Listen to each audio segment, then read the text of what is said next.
আপনার নিচে আপনি 10টা লোক নামিয়েছেন, 10টার মধ্যে দেখা যাবে টিম বড় হয়েছে, আপনি বড় লিডার হয়েছেন, আপনি দুঃখ পাওয়ার কিছু নেই। আপনি দেখবেন 10টার মধ্যে 6টা হয়তো আপনার কথা শোনে না, আপনার ইমিডিয়েট জন্য 6জন হয়তো আপনার কথা শোনে না, 4জন আপনার লয়ালে আছে। আপনি দুঃখ পাওয়ার কিছু নেই, মরা বাচ্চা নিয়ে কান্না করার কিছু নেই। ওই 6জন যে আপনার কথা শুনছে না, ওরা হাম জানতা সব জানতা হয়ে গেছে। ছেড়ে দিন ওদের, ওদের দিকে কম কম নজর রাখুন। যদি বিপদে পড়ে সঙ্গে সঙ্গে হাজির হবেন, কিন্তু আপনাকে গা মেখে এগোতে হবে না।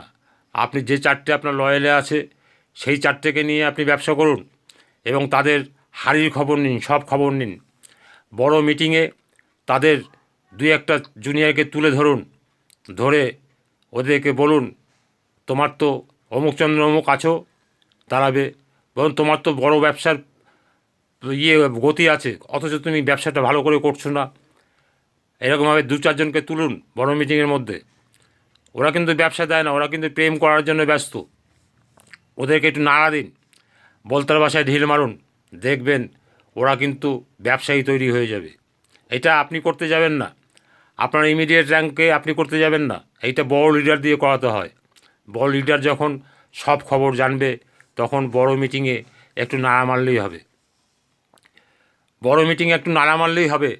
কুল গাছের কুল পড়ে, তবুও কুল গাছটাকে ঝাঁকা দিতে হয়, ঝাঁকা দিলে দেখবেন অনেক কুল পড়ছে।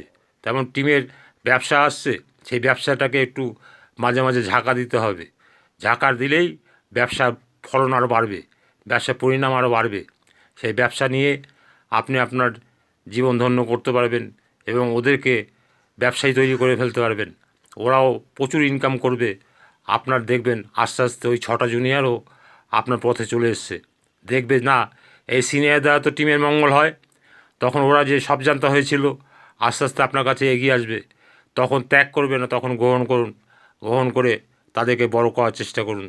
দেখবেন আপনার জয় জয়কার হবে।